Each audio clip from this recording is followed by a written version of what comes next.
o kou whamalumalu atu i he talamalo e whonua lo tūpea moe a ko.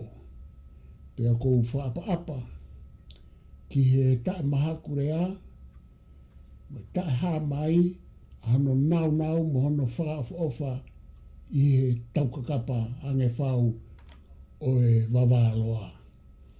O kou whatapu atu ki he kakai tupu ai whonuani.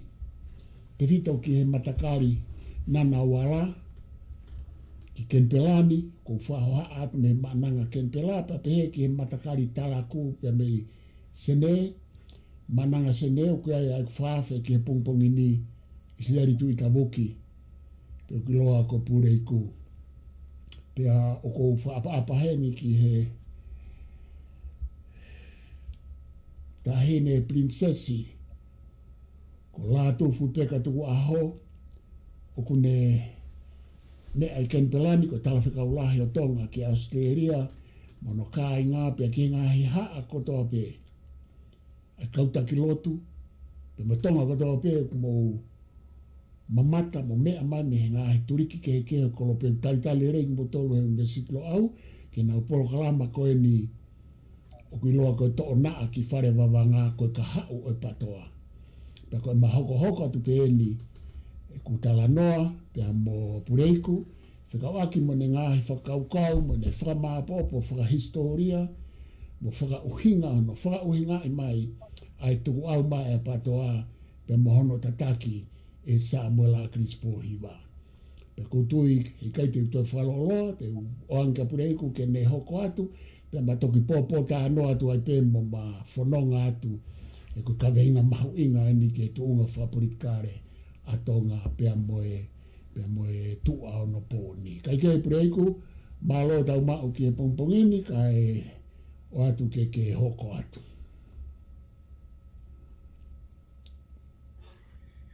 Malo pito e palofesa pe kokore ke ufanga i whakatapu kotoa pe ufa ke atu pe mi e ta Polokalama koe ni ka tunua ke toi atu i ngai whakatapu ko ia ko te wako e Polokalama o pongpongi. O koto pe e palofesa ko time ke ta kis whakamaapo opo pe mo ta lue ai he ko wawe pe ta ai ta topiki ko e ni. Mare. Pea kotui mahi no ange ka pāti tau lawe ki he kumei ke lawe o e pongpongini ke tangata koe ko agris pohiwa me ngahi mea ia ki hea koe ke tato e lawe ki ai. Ka tato lalahi pe lawe ke ta sio he kuofi au pito ki whakamaapo opo ai lelei pe amo e Kaha'u o e tato piki ko hea Kaha'u o e whae whapolitikari koe pātoa. O kui kai pe ke toe o fuk mahin o apito pe talu pe ia me historia o tangata ni mui fa politikale ko akirisi ko kamata ngai o whaauanga o hawha fa politikale na kai ke iloa he time ko ia ka ko fa politikale ko patoa neongo a ene ta lesisita o a uki ene malolo pe ko ene pekia e tangata eki o na por akirisi po hiwa ka aku he holope mo ngona pe ai fa politikare ko ia o au ke ta ua fe hong fulu ko toki asi kakato mai sino o fa i ko eni te waki o filifare area ua fe hong fulu ko fika pe ko e hingoa ko ni e tapa i he tafa aki ko toa pe o mo i fa politikare fa politikare ko patoa. Ko mea ne whakaofo e palofesa, a ene lava ke ni hanga puke e fukakai toko lahi o e whonua i he tau e tolu noa koe ni e ne whai whanonga koe ni. Ko mea whakahistoria ia, he koe tua, koe tangata o ikai ko ha tangata ho eiki. Pe aha no kāgunga pe leo kwa historia kwa neki i whelawe i pe a moe whale o ina fio. Ka koe mea kafa au pito mo whaingata hano tātā naki, o ha grupu pehe mo ka kai toko lahi o whanua i he mo ui whakapolitikare tangata ko ni he tau tolu noa ko o si. O koutui ko e taha whaka mea maari e whahai ko ni a ene ko taki fokia ya akilisi o koe lau koe ka hui historia koe most brutal critic ni o establishment koe atonga since inception pe oku ai a te hange u te ki ongo ki tu ki moi a te whakakau mo he ko tangata tonga pe tau tō. Ka ko roto ke tuku atu ange ka koe ki fo i komen koe ma ki tāna mai ka toto ki hoko atu.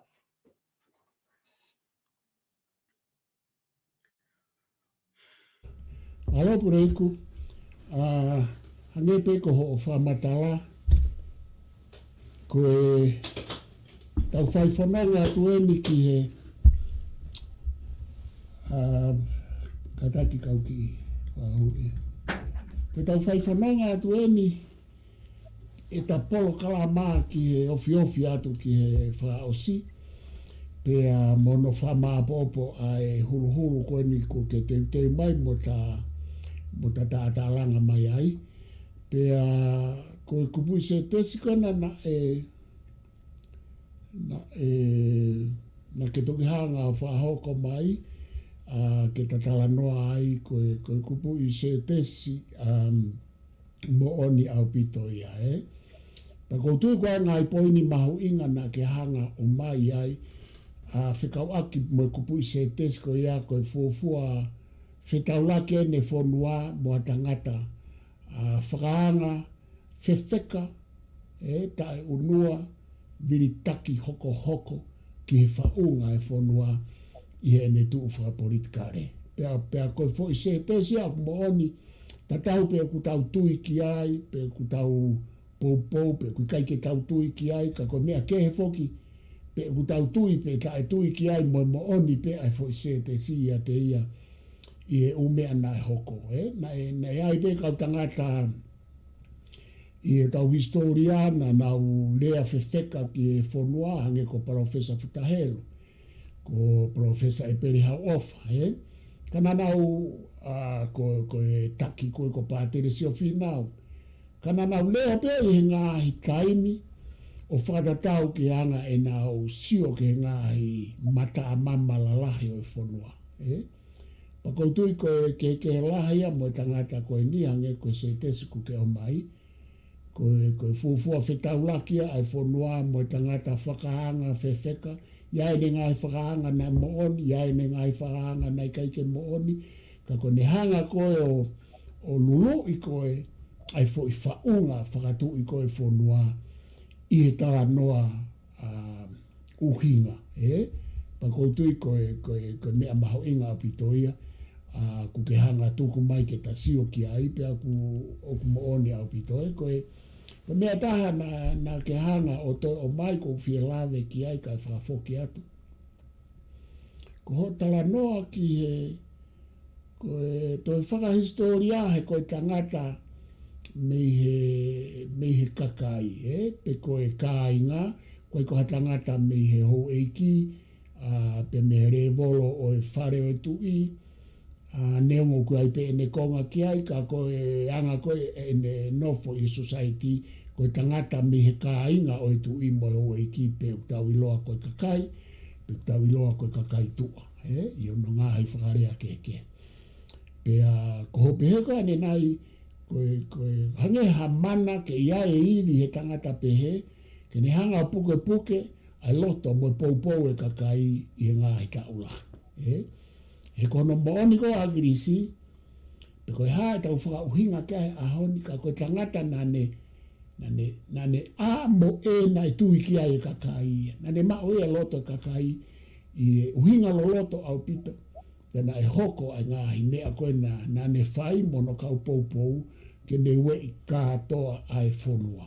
Ka te whakafoki atu e Puleiku ke hoko atu MALO. Pe tau ilo be foke taha ai moto ko ia ai whai patoa ai ko o tu motu wanga o wha konga ko ki mui. Ko whehu ui o ku mooni o ku nau wheongo i aki ai whahai ko ni i a nau tolu mo e nau wheohi mo e kakai kehe o kuna upou kia na utolu pe ko fehu I mahuinga ia he koe ai anga sio koe tau Polokalama o kulele e fo I whakalea ia ai otu motuanga ofa ka I loto he fo I kulupu ko ia o whai ai longoa toi whai ai tau wheturi I he loto I kulupu ko ni pea koe mea ia kou tau o kuhangau whakawhehu I ai ngahi wheuhi ko ia he tatoki lawe ki ai amui ai otu motu wanga o wha. O nau whe ofo ofani pea nau whe ofa aki a nau tolu. Pea nau whe ofo ofani pea nau whe ofa aki ki he kakai o nau mui mai ki a nau tolu.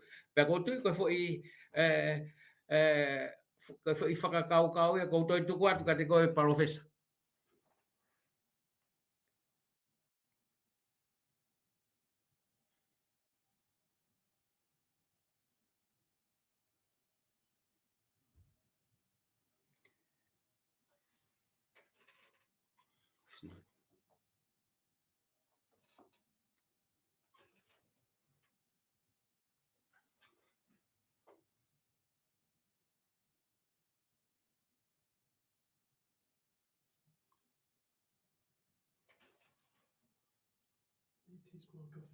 I think from the other side.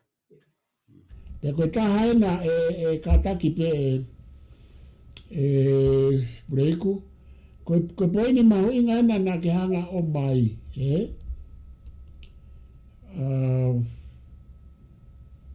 He koe poini a o kou whaalea ki he PTOA I he whatongia uinga whakaako pe ki he mahu inga o mumeni koe ni pe a hange ko ho tānak whakaukau ko hono hingoa.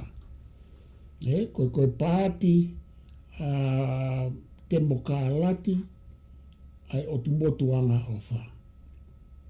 Pea kuto tonu rewa I he fo I uhinga koe o hingoa ke ne hanga o mai ai ke whakafōtunga mai ai. Ai tuu ai pāti. Ka ko mea whakau maari Puleiku. Ko tawe tuu ai pāti a koe ni mo e nau whelaka ki pei loto mea a kirispio a o mai ke ne pe kia o a o ke ahon toi koviange ahon. Aia, koe whai hingo a aia o kutu uia he koe pāti o tumotuanga o wha, o tumotuanga lelei, o tumotuanga whamatapure. Ka koe talo tu a pāti a koe ni he kuanga a kirisio a mai ke aoni o te kai ke ne whawhāwhotunga mai e ia ai whai hingo a. Ka oku aurua ke toi koviange ahon, toi koviange e nau wālau, mo nau taulau, mo nau ke anau toi loto. Kai ke, ka uwha os kai o atu. Ka oku I kai ke ne hanga e ia, o ta ofi ai alu ai fo I mume ni mo e nau ke I teke e u te whto I whakaukau. Koe me e ok maari, oku nau whetokaki, oku nau ke, nau taulau, mo whamaulau I loto. Ka koe a whanga tuku, oku nau ngā unu pe nau tōru au ke I taki pe u te whto I whakaukau ia, oku nau hanga ui koe vi sone a akirisi ki nau tōru. Ka oku nau move te pe I loto ai koe me e ok maaria. Ai o tau pe he pe oku nau mo hange pe koe theory koe quantum physics. Oku nau wai harmony pe nau toe chaos. Ka koe nau harmony mo nau chaos, oku ne kei lawa pe o le raki e fo I mumeni. Ka te whakafoki atu. Pa koe taha whoke mea maali e pea koe taha pe whoke a visoni tangata talu pe ia ene I tu o he kamkamata hau ai pe he loto whalea lea pea e taha ngahi tau mua koe ia o ene hoko koe palemia ai whonua. A hono tau I o e whaihala pe koe corruption. Pea koe lewa whehu iai pe koe is it really koe tau I o e whaihala? Pe koe ene whenga ke tātāna ke toi lahiang a ene mawhai ene hoko ki he flakanga koe palemia. Pa koe whehu koe iau, si ke tau whaatari, ko toi tuku at barofesa.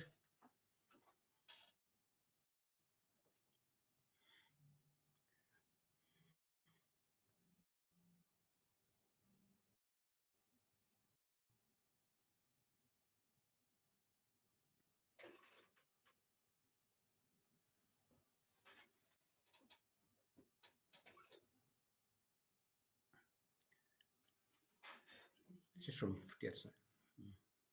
Mo uongo ke he kataki. O tau lave ipe o ku fepaki ai o ko tau lave ipe ko politiki o kuai ngā he whamatala ke ai ka wako e political philosophy mo political sciences mo ka filosofa o ku whai fio he politiki ai o tau kei mo u ilo mo uongo ke pea ko i tau lave i ka samela a Crispo hiva na ia e ne tau moa ki he whakaukau e tau i e whaihala. Nā i pē ne ngahi uhinga whātau taha ana ki he ne te ke. I e ngahi whepota anoa aki moia. Pea nā ke whātala noa pe ki ai o mu whepota anoa aki. Kana e ngahi ongo mo ngahi tau mua whai fio i a Samuela a Crispo hiva. Aia, ko taukawe e whaihala, ko e whakaukau lele i e taha. Pea ko mea koe na tau wakai ki ai, ko taimu koe na haua pure anga ai, ne ai ngahi tō no ia ai ki hono tau kawe e whaihala. Aia, ko ngahi mix, pe ko ngahi whai fio ongo mo ngahi whakaukawe koe o ko uhinga ki ai. Ka koe, te whitai whakaukau koe ke whakatemo ka ala te ange, aki hono tau e whaihala, mahu inga au pito ia pea koe ngahi te toi whakaukau pea o hoko ia ngahi teke whapolitikare whamamani lahi ka whakafokia. Ko te tato e lawe ki anai hata ki whakamaapopa ke anai ka koe tafo ke mea mahu inga i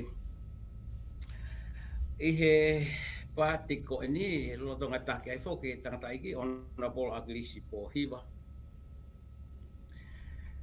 Koe nai kai ko mea whai kai fo ke nai ka mata mai pe mo lahi pe ai fe to ka kia mo ngai popo pe no fuate ka popo e ni na tau silave pe tau ki ai. Ka ko mea ko ke i he taimi ko ni ene hoko koe palemia. O lahi pe ai o ke ne pekia. Kai tau te white ke konga koe ni ki mua pe ne pekia. O kulahi pe fe to ka kia i loto i he kau kabineti a palemia a krisi. Kau kai ke hatahaia pe koe ne whahai koe ne kau mui ke hatahaia ke i tāpea nau mawahe o hange koe kau tama koe ki mua. Mawahe pe tamai o tae whia maari e pa nau alu pena tō whakalongolongo ki toa. Ka koe ni o whai pe e tae whia maari kau kei nofo pe i loto pe koe me ai o koutui ki ai o lolo ai koe tae whia mahino aki mo e wālau tuu. Koe mamahi pe a taha e kau pou pe koe taha me i loto. O kei nofo pe i loto pe e whai. Kai ki hange koe kau tama koe ki mua, kau atu ai tolai a pito kau tama na nau kamata oi, kau mo unga i tangata ai, ha? Nau mamahi pe, nau mamahi whakalongolongo. Te tukat kate koe parofesa. Ia koe mea maare e whoki ia e Puleiku, He koe foi kuonga whaingata ai taimi nei ke itaki mai ai a Samuela Crispo hiva, o au mai ki he ene paremia, Pako kuhinga hono whaingata a he na e foi fonga ngā ue a Samuela Crispo hiva, na e whaau he ni i koe tuusi ulu, hange ko whakatapu, aia koe fonga koe Samuela Crispo hiva, pa koe fonga e whai pe he politiki, koe foi hala o kuua pe, ko ho mui he taki, pe ko ho mui ha halake, pe ai to o koe ki tua kapau te ke mui i ha halake. Pe koe kakai ko toa pe na e whanonga mai mo a Samuela Crispo hiva o nau kamata whakataha, pe a nau whenga ke nau aloha fo i halake, Peti nau whenga ke nau toe tānaki mai a fo visone, he funga visone, Samuel Akirisi, ko ne motu ia ulo kalasko ia. Aia, ko hono tuus maa sila au pito Samuel Akirisi po hiva o tuku kitua. Pena e uhinga ai alu ai kakai e ni i, he nei kai ke toi whema e Samuel Akirisi po hiva ia kakai pe heu whe pake nau whakaukau, ke nau nofo i loto numeri, na ne tuko ia nau tō kitua. Tu usi me whare area, me whafonga whare area, pia tu usi me movement. Pia neonga o ku whakahanga, e pia whakahanga ia he ahoko ia. Ka koutui e Puleiku koe uhinga e na e lawa o mo ui ai fo i whakaukau ia Samuel Akirisi Pohiva. Mo ene teke ki taukawe e whaihala, mo ene teke ki te moka alati ane. Na e hoko ia ko uhinga ko kai whakafoki atu, Pea koti ko taha mea ia o maari he kou whanongo maupe he tau debate ko e USP hangi ko mea lawe mai mo lawe ki ai pea ku kau pe visione ko ni ai whaka politikare ko e patoa ai nuku take ai a Akirisi ai accountability ko e transparency atalelei ko e ngahi imisi ko e kawai accountability transparency mo hafu ngahi o me ape o kai ka visione ia o unique he ku me to lai pe pure ngahi fonua ia o nau ngahi u pillars o nga o fai o fatongia pe ko te ko remind mau pe ka teo tai ko tala no ai ki taka tai ki ona po Akirisi Pohiva ai ngai tau moa fai tau debate ki moa tu au ki USP ai ni whaka anau ki ngai u pillars ko ngai tau moa ko ni o fai ai se hala ki hene sio ai pure anga tonga pea ko me maria foke tau hanga o fehu I pe taimi ko nai hoko ke pule anga fe anga utau mu ko ia na e mui pe na hoko pe ko me ke tala no I pe pa tuku pe I heta faki pe ko tui a go na ne toki hanga whakatonga I ta ko whatongia o fu mam whainga ta pe mamafa lahi ki fua hono ma ngai whatongia lahi be. He koe taimi tau whakatutu pa aspe a Australia, he campaigni ko pau ke pehe, o taimi ko huai ki loto ki he whare area, koe me a kehe ia. O taimi ko huai ke kabineti, koe me a kehe ia. Tukatu kate koe professor. Io maho inga o maiko ia e Puleiku, he koe mea ea mahino au bito ia e he politiki, Koe mea kou tau whakatutu me he whaha I whakahanga, ku keheia me he mea kou tau kawe I he pure anga a koia. Ka koe mea kou tau whakatutu ko he whaha I whakahanga, o ku tau osi ile mo ni mea koia. Koe taimi kou kau hua I koe ki loto.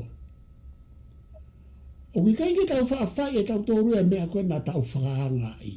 Koe whai urunga anga I a maa furi, o te mokalati, pia mua whaahinga whaunga pure whakapolitikare, whai peta ano alahi aki ai, Koe sio meitua, koe maasila, pea loloto, pea o ku tau spehe tau tōru koe kakai ko ia, koe kau maoni o koe ke te hala nau sio ke whealaki. Koe taimi kou nau hua I koe meitua ki loto, koe fwoi tala noa ke heia, Pea ku tau longoa, pe tau tōru, ka koe fwoi tau atai, no tau longoa, ka koe fwoi tau atai, nau anga I te mokalati, ki ha whaahinga kakai, ki taimi ku nau pure anga I, ke nau whakalere I e nau whakaukau, neongo, kai kei whai pe, ki he whaunga mo ngahi polisia ai whanua mo no konistutone, Kai whakafoki atu e Puleiku MALO. Pea kote ko koe ke whanga whakaiki ke atu, ngahi whahinga ai longoa na e hoko rotonga ai hoko Akirisi, Honorable Akirisi Pohiva, koe pale mia ai whanua. Pe ko ko si me ai pe I he fonua. Ka ko o mahu inga ke mention fanki me pe ni hiki.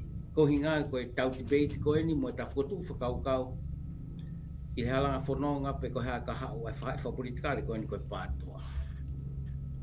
Ko tuina mei ton ke whakapoto hange o hange ko whiri ko ia kau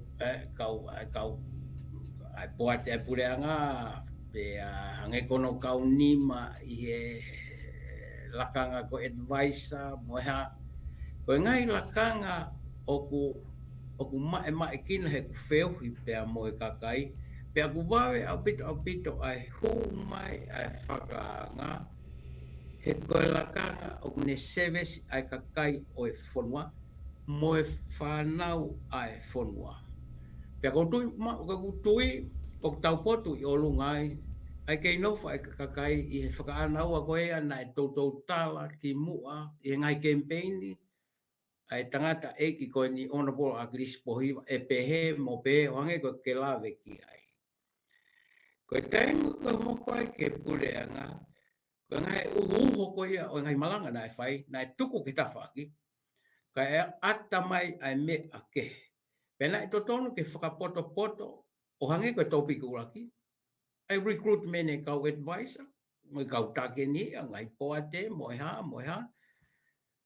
hangen ai mafuri pena si toa honorable agrisi me whakapoto mga malanga na ni whai ki mua tukat ko professor. Ia koe poini mahu inga ia pea whoki mai pe e Puleiku ki he kutalanoa ane nai oku hoko pe ia oku hoko pe ia he koe sea ia koe mawhai pure koe te heka kita ki he sea o e tui sea o e paremia sea o e paresteni oku te mea kita pe oku te tangutu ki taia I e fo'i ātakai oku kehe au pito ia me he toi ātakai I he tau nofo he whonua. He koe mauluta mo kātoi o e mawhai pure oku I he toko taha ko ia. Aia, kono hiri whaki mai, koe mea ai au fo'ou. Ua ki koe mea au fo'ou. Ua, koe mea nakai ke teu ki taki ai. He koe tau foi liliu koe ni, koe lahi tahana ke teu he tahai ke alo pare mia. Na e hau pe whanua ai au usmahina pe kakai e pare mia. Na e teu ki ai. Aia koe ngahi tau kei fo'ou pe he mo e hafua ngahi uhinga. Ka koe poini mahu inga koe ko fie whaose aki io oku mo oni. Na e mau e ufotu uka koe taimi kana heka ai ke mawhai pure. Tok whatoa ngai e samala Chris Pohiwa kua e fu mawhai pure lahi whaka mana wahe ia ai nei kai peke ne iloi e ia I ene whakaanga mo ne nofo I tua. Pe koe toi talanoa ke hea ene wheinga ke whewha uhi mo ne hanga māku pusi ai fu mawhai pure ko ia hena I te kai peke ne ilo e ia honololoto mo no whaalai māku mo loloa ka ore waku. Pa koe ne heka koe ki ai tapu mo ia. Na I kai ke tonu e ume alahi, hena ne tō whakatoa ngā I hake, o ku whihi ta ai ngata e fo I sea ia ko ia, mo fu whaunga e whonua, he kuto hiri whaki hifo e tu I ia, mo kau no pere, o ku nau ke ia I pe nau tolu, ai ume a koe nane pehe ko e lawa whawai vai e fo I ririu, o ku te ekipe, ko ne alage pe ke sea paremia, o ku nau ke ia I pe, ku nau ke I MALO I pe, ku nau ke I whewhau I pe, mo e hafo e ngahi parapare ma ke, kai whakafo ke ai Puleiku MALO.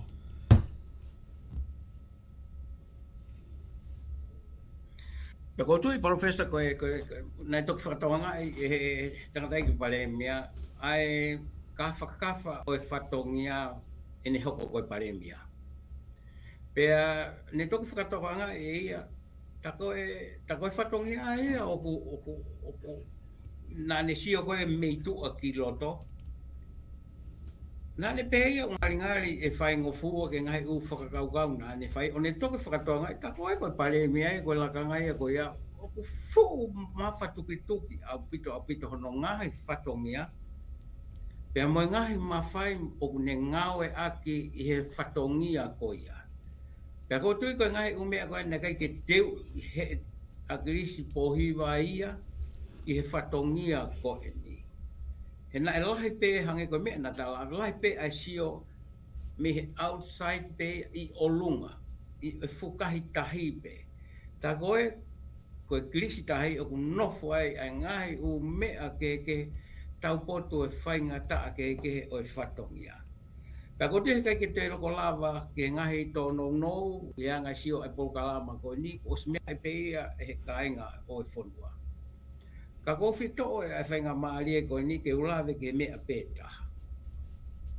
Ko sporti ko e South Pacific Games. Ko sporti ko ni na e ko amanaki na utui whakapapau mei roto hono announce e mea ko e tāpua ke ni ke whonua. O koe e motu o koe na ni whakalele ai Olympic Games koe I Senee, I New South Wales, ai ni whakaosi. Ka koe tangata e koe whakafofonga e wahenga Kempo Towni. Koe whalealea, koe whakafofonga e whalealea koe o New South Wales I heni. Ai ni koe ni Kempo Towni. Pea e fwoi taime tāna whaia e ki mea pea mau o atu lahi ne hau talanoa mohai, talanoa mohai.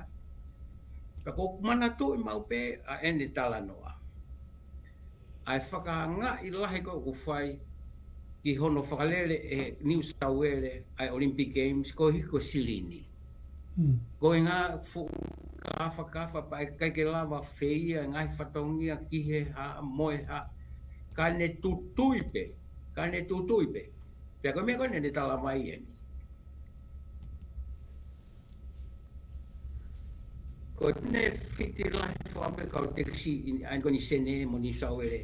Ko mala e wakapuna totongi tiki te moe alu atu moe ha ngai whare kai, ko upasi, ko ngai tua, ko ngai whare koloa, ko ngai marketi kehe. O kunau mau ai whainga maari ko o mai ko Olympic Games. Ka koe ta whaake koe pe koe site benefit koe mao he kakao New South Wales. Toho atu. Pea ne ai mai mea koe di. E o se ange koe ai Olympic Games koe ni New South Wales. Na e kroa ekonomia a ke taha 0.5%. I he foi contribution te ai Olympic Games. Kate koe e professor. Io koe poini mahu inga ia pea koe mea whukia ko tui mahalo ko uhinga ki e ne whikauaki e Puleiku pea mo Samuel Agris Pohiwa mono pure anga na ke uhinga ki ai Koia ki keimi ko ia Koia ka ku te kai ke maulele e ko uhinga ki e ne ke ko South Pacific Games. O ki ia, ai kona kai ke taulawa o ki ai, ko ia?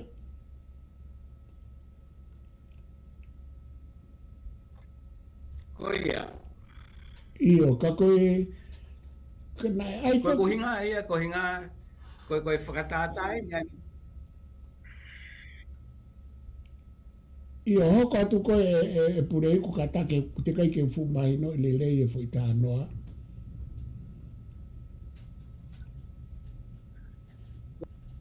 Ko South Pacific Games so ko huinga na kai ke lavai ko inga ko pehe kai ke lavai hai fonua tu whakapaanga hai fonua ke fua ano whakalele sawa ko ta ano ne mista ko Olympic ko ni a New South Wales ai Olympic na Tokyo si I he me atatau na whakaanga ia I he whakaanga I he ni He na ai whoki ke whai ki Tonga, ko ia, Ai sipoti, Na e South Pacific ke whai ki Tonga. Ia, ka kanseri whoki, Ka kanseri ia he pureanga o Akilisi. Akilisi, ia, ko manatu e tai mene fo I tālanga ko ia. Ia, nau, ia, ko ia ko Ko fo mea ia na e hoa ke manatu ana talanga la ya pite tonga na uyai kana ufe alu aki foki iai mo ne ka ko hanga ko whakatata na e mei whainga maari e lahi au pite whanua neongo e iai e fo i whakamore ka koe lelei na e mei lava mau me sipoti na e mei hiki e mea kotoa pe i tonga ia ke fo i tuunga makehe hange be ko tau ke i ngai whanua e Pasifiki me ngai whanua e mamani ko whai ke e sipoti e kono moni ko fo i kai ke mau lelei ke ko ngai uhinga foka samala krispo i va na i he manatu na ne pehe ko uhinga ko tu tau tuunga whakapaanga ko uhinga e ta pe mo to uhinga pe ka kono moni foki ko mea maari e koni i a samala krispo hiwa he ko taimi ko na e teke ai wa o mai ke ne hoko paremia na ane tala noa mau pe ia ke ua e whaha mori na e au koe ke hene nofo ke he mawhai pure ke ne hanga whakamore ki hasirini ma e whonua a lahi ke ngai prosek la lahi ne kai ke ne whaia e ia aia koe ku whataata ke ai ko mea konu tatala noa ke ai he sipoti pe mo mea koe ke he whakatotolo i ai fo i tutu na ta ostala noa ke ai na ne toi tari pe ai ke tui o ki kai ke aha paanga ia na whamore ki he pure anga e samula krisi e paanga lai whakaruria ki ngahi mea pe na e loto ke a samula krispoi ta ko tau uhinga ia koe o ku pure pe ai pare mia o e aho ko ia i he tau tu he aho ni he koe ke ka o mea whaka aho ia o ku he mawhai pure o tui aia ko mea ko ia ko akirisia ko tangata ne kai ke ne fie more ia ki ha mea o koe ke tui ki ai kai ke fie more ki ha mea o ku elelei ki he whonu hange koe ni koe mea ko he woe o tonga e whawhepake a kirisia mea ko ia ka koe woe o tonga ia ko pau ke whai e more kai whai e mau he koe ngai kau taha waka mamani pe o whai e more lahi pia tok osa tau e nima ke hongo fulu o tok malawa ke mau hapaanga pia whingai ke alu o tupu maa se plese ne hoko at ko ia ne hanga kirisia whawhepake e unga o e lahi pe o whepaki mo e anga e netui ane koe tu a ton foni kau taha koe ai tama tui ko o mai e u whakatata ko u proseki la lahi na maua e paanga e whonua maua e paanga na utolu kou na uhata takito e maua e paanga lahi ma e whonua na e whawhepaki e samala krise ngahi mea ko ia na kai ke ne whemau e ke whawhamore e whonua ka ko taimi koe ne tamate e u mea ko ia na kai ke ne hanga e whotua ha mea ke whetongi aki koe fo ia ngai au Asia he alu fo ia e historia ko samala krise po hiva o a mai pe ki ko mea koe ke whakatotolo i tui ai tutu tamai a koe ke a sirinia ka nau whamore pena tore nau pure anga i sirini ke umea la koe ko hapa anga lahi au pito ai a Royal Commission hanga pe ea whakatu e Royal Commission na i tui ia ki ai ke whakatotolo i a lo tui whakanomo no pure anga ai a koe kuhinga ia koe ki ai Fudua koe tui koe ai Royal Commission ke ne heku pau ke hau me pare mia me kabineti ai whakotu tamai au koe ke hapaanga. Pahange pe koe sipoti. Kane ai ai Royal Commission o ave ke tui. Petari pe tui ke whakatotolo a Lord. Ti whakanope au se ange ku halo tu whakanope. Foi paanga more ia. Koe ngā he nane ilo na i tonu hia pe atu whakanope. Pea koe foi paanga more e ne kai ke maua mea. Ai a koe tau sio ke o mata vai ko ia o mahu inga ke tau tarau a mai koe ke sipoti ka taki pe kai whakafokea ko sipoti ko pō ke tau whakamore lahi hange pe koe uprosek la lahi kai lawa ke tau mau e tupu lahi pe koe paanga lahi o ku mau here koti ki ngai spoti ko toa pe whai ngai whonu ai maman wa o ke Pasifiki pe o ku langa e mea ko toa pe he whonua ko ia Kana kai ke fietaria e Samuela. Ke fai e foi mea koe. Hange ko ta no faos. Hange ko fotu at ko ki ai ke lili wa he ne alo pare mia ka tau au ke welfare. Ka ke fai e ia. Ke no fo pe e feinga e mafai pure. Mafai pure ko na tau ringi toto ke mau. Feinga pe ke mau pe he teke aki pe ai whakaanga mo i tau rau. Ko e kuhane fuka lau e mātua. Ko e alu pe e tau whakaanga mo i tau rau o ngata. Ka koe mea ike ne tu whakao se mea ko ia. Ka te whakawoki atu Puleiku ke hoko atu MALO. Ka tak pe ki whoroa. O kuhinga i kula vee ngahi mea koe ni he ku asia ngahi u characteristic koe o whonga leadership koe he taimi nai pare mia e a krisi. Pe tapu moi a kei whai pe ai viri tae unua. Kei whai pe ai ikai ke whai ha whiohi mo tala noa pe koe consultation mo ine kabineti pe koe kau whakafofonga i tonga ki he sipoti.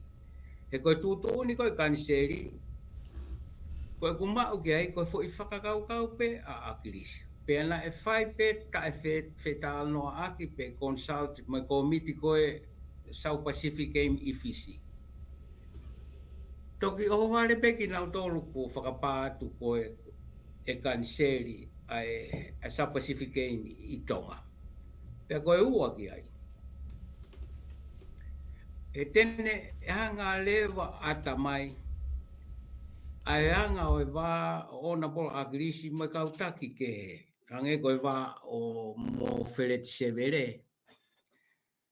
Peneongo koe pare mia malolo. Hange ka te au koe tutuoni mo whakakau whakamau tuku. Ki ha mea ai pure anga tau te whitu ngai prosek lalai. O koe ke te whie maui e ona polo agrisi. Ai ngai consultation koe ni. Pakapau e hoko. Ko whakamata lelei pe ka i loto ko hono te whito i urunganga. Ina wei o pene lelei he taimita. Ke tu uma upe a ene whakakaukau. Peka me ea koe o ku hoko koe i he South Pacific kaniseri. Peka koe uhinga koe whakamatala a e well-being i he uafe tātolu. Mandi koe kaniseri nai whai o se tātolu mea pe koe wha. Ko inga na e ripoti ai well-being ko tu whapanga e whonua e kine malawa e ai ngai fua ngai toe ka venga lalahi prosek lalahi pehe. Pe uhinga ai a hono kanseri. Ai ko ripoti e tau e tolu pe whaki mua. Kei whai mai pe a hono kei tauhi e paremia. Ke whai a hono justify pe ko hono tinai ai South Pacific Game koe i Tonga. Ko hinga tatau tano ki ta sio ke uho koe ngai whakakau leadership koe ngai whakahoko. Rotonga i taki, pure ngapa te tukati koe parafes. Io koe hange koe ke mea tatala noa ki ai. Kai ko hamea fo o ia e Puleiku. He ko mea piu tau sio e tau tau he kau taki hemi. Koe taimi ko na hopo mai koe ne Albanese. O se ato a Morrison.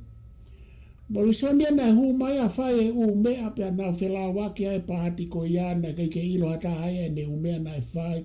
Pia whakafufu e u mea ka koe tatala noa. Hange ko ho whakakaukau o whekau aki mo leadership. Pea mo fu ma whai lahi koe ni o ku i he tangata taki. Pea kona moni koe u mea kau tata noa ki ai. Na e whai pe e Samola Crispo hiva ia. Ai u mea ia na e tu ia ki ai. Nei ai bea ne proseki kona ki popua. Me aia nei kai ke kauia e ngai whotutu lah. Pea kun pea nei ke i whai e whela waki ai. Ka koe ku hinga u tāno. O kui kai ke pehe ku unique. Peku koe fwoi vai pea Samuel Crispo hiva toko ta. Na e pehe a pe pare mia hange koe tau sio ka lot severe tap moia. Na e ume aia na ne whai e aia koe ume aia na e whaelonga alahi pe nei kai ke mea kotoa pe oku wāwhanga tuku he ne kabineti. Ko uma whai pūre koe taimi kou te pare mia e pu te Palestinian. E paka mea mahu inga fokia ai mea koe whaunga, pia mo sistemi mo whaunga ke ne hanga puke ki tautoro. Koe hoko mai e whaiwhekau toke tā pohiwa tuene toa ta moia kune pekia. Ha ua mo ene mea whakanutu pia ana oku taulongo. Pia koe tapare mia e aoni. O kua e nao ngai MALO inga mana vai. Hange pima sa mela kis pohiwa. E keke pehea koe foi mea whakasamela kis pohiwa. Pe mahalo toton ke tau pehe foi mea whakapare mia. E kone hau pe pare mia. O ko hau e mene ngai foi pulu. Me ngai foi pulu e wake whetau laki me ngai foi pulu o whakaamu kia e whonua. E ka te whakavoki atu e Puleiku MALO. O ke mo ni professor me koe lawe ki ai he koe tau pepe he koe tu a te ke koe ne hopo ake pe hataha ki el palemia. Ke ai si pinga hange koe mea koe ke lawe ki ai. Pea koe tui koe whakawhihu ia o ku whai. Ki ha tangata ko ne hanga o puke lau mano e whonua i he tau e tolu noa. Pea whalala tu e kakai ke ngahi tau mua na ane whai. Ko toko ni e kakai o e whonua. Pea mo e kakai masiva e whonua. Ko tau si e rotonga i e ne hoko koe palemia. O ku i kai ke toi kehe ai palemia ki mua. Mo e taimi nai palemia ia o na bolo a krisi. Pe ange ko fatu koe no whai. O ko ange toi hopo ake a hai. Toi hopo ake a kai. Ta koe mea ia. Koe tau sio atu koe i he ngahi tala noa mo i malanga koe o ku whai. Koe mea kehe. Koe ne haake atu ai ma whai. Koe mea kehe ia palofesa. Pea ko tui apito ke mea ke lawe ki ai. Koe tau lau ki he mo lau ki he. Ta koe mahal koe mea whakapare mia pe ia e tau whaeanga koe taki. Ni hu koe ki loto kehe au pito ai whotunga koe ia. Ka kofi ko mea kofi lawe i ai South Pacific Games. Tu koe pe ngai benefit ngai le na tau lau ki ai. E nei toko tāna ne hanga o whika ai benefit analysis i koe South Pacific. Tō atu ngai mea ia e mau he kakai o e whonua. Pea nane pe ia koe trigger point ia ki he pisinisi hange ia hafo i koula ku hau whakafoki wha ki tonga. Ai lelei kai ngata lelei ka ku share benefit ko ia wide ne benefit ko ia ko ngai process ke fe ma o fonua i mamani ke tufa ke ngai u tafa aki ke ka u no fo pe he top 5 la ko tu ko fo me e ko hanga tu hake ki olunga South Pacific Game ai more na e tonu ke toi whakapoto ange ai sofi e ta whaki lelei e tapa ke pe ai kai ngata i ka koe whanau ako alu hake kau sporti mo mea facility na e mei whakaofa. Pe ai kai ngata i koe ngai facility na e mei langa na e kau ai no fo anga ai kau sporti na e langa i o mahalo e nusila. Koe na walu koe ko hai tene mau e whakafoki mai ke pure anga.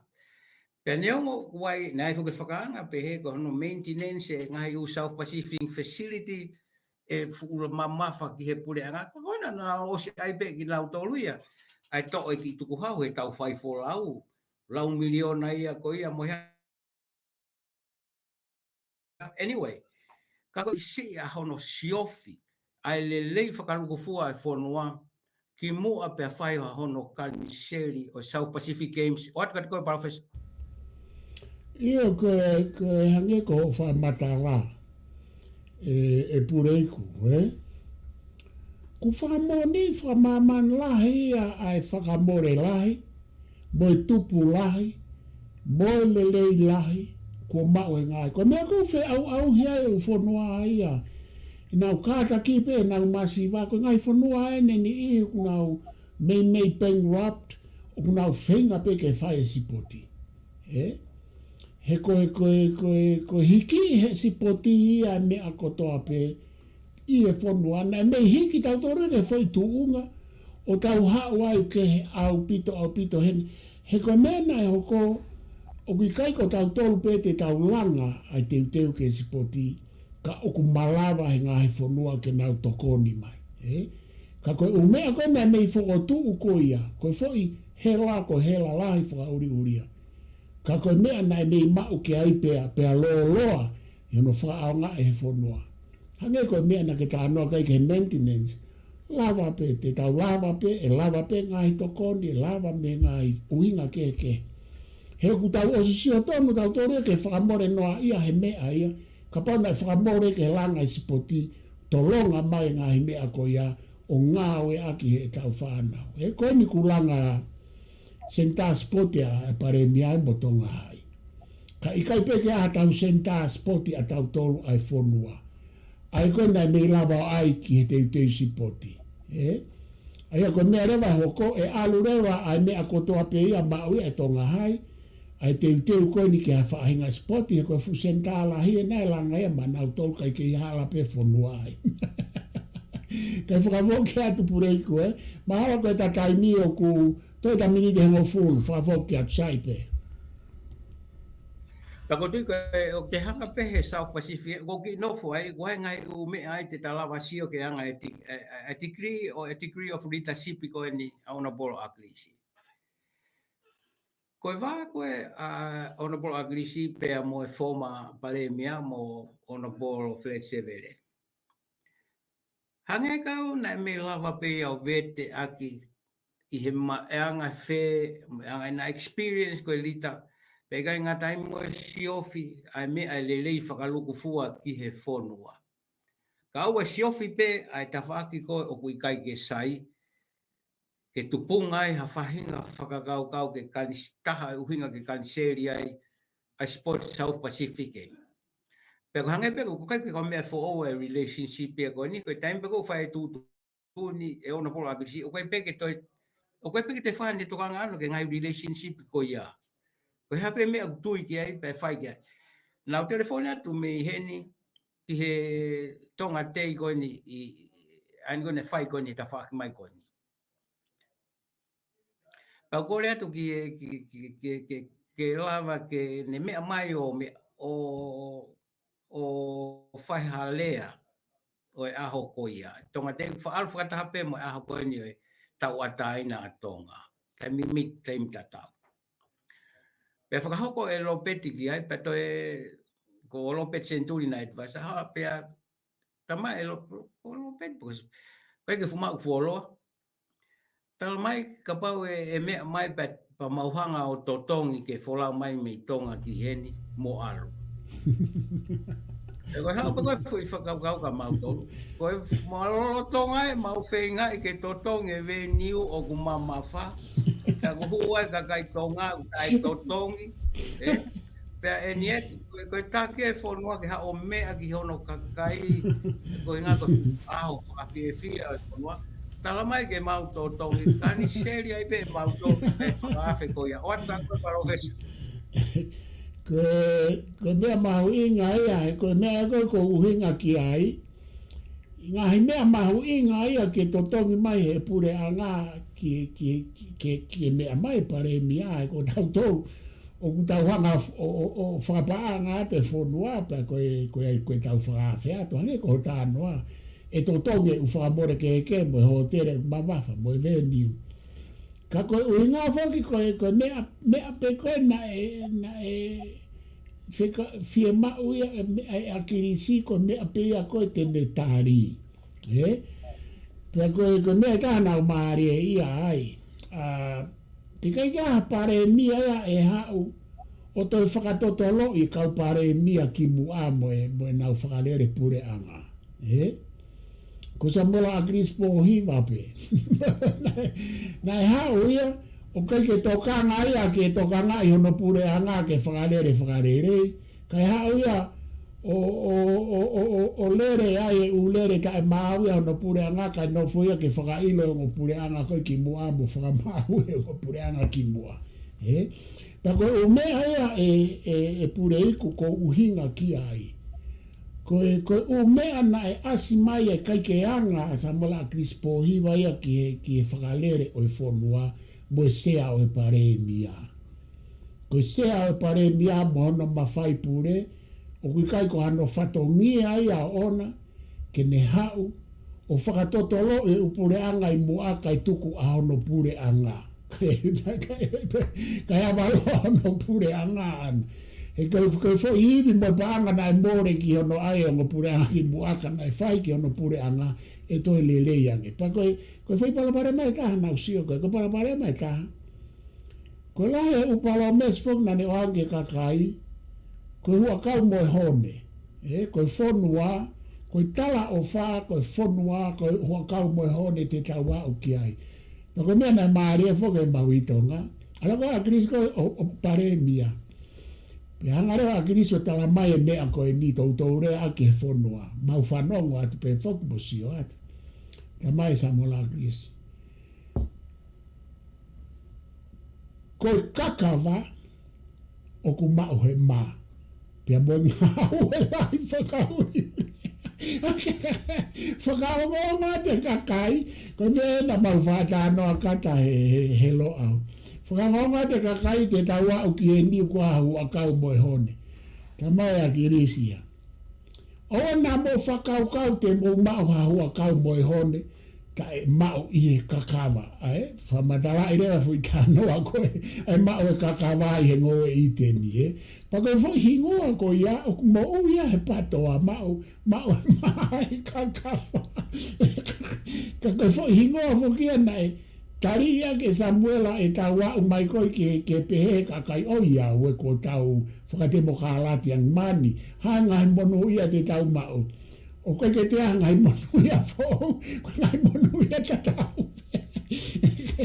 Ka hiri koe a pure anga ia o lotu i wakanona ne hanga ai e umea he welfare.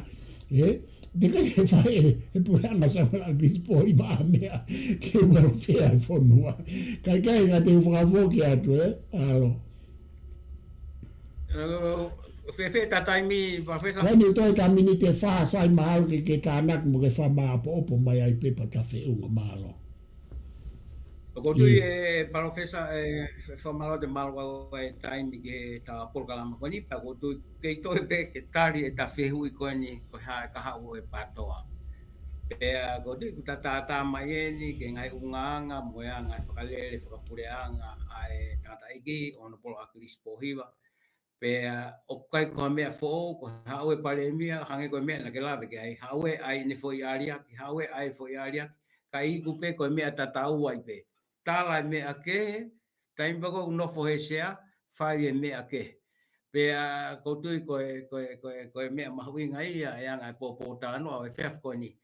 Kania ngoi te tatoki hoko atu e taimi whainga maari ki o Polokalama, ai hoko atu kata whai mo tā, o ke tari ai whihui koe ha ai Kaha'u, o wha i pātoa. Malo o pito. Malo o pito. Puleiku. Kataki koe i o tāu mai ni ke konga whao se ta Polokalama pia ko wha MALO kai ke te aha ku tānaki aku ko si whai e koe me tā whiringa ki ai ngā hi tala noa mahu inga pia ko tui te tau whiako akilahi mei ai pia e ke hoko atu pe ta Polokalama e wika hau pia wiki hoko mai kai whai hano whotutu atu he kaweinga mahu inga koe ni o ta Polokalama ka ko wha MALO lahi a te koe wha mor leki e taimi ke teu ngā he whakaukau le lei ke tau wahe ai pia ku mea mai ki ai mo lau e he tau ka inga mo eiki pa tau whawhetai pe mo tau whiwhia ka ko o whalai atu ka te koe pe he kalang totu mo e whamiri ka e toki tuki ho tae whe i he Kaha'u MALO o whātu. Malo a bit. Thanks so much. Too long, eh? No, that's fine. Is that?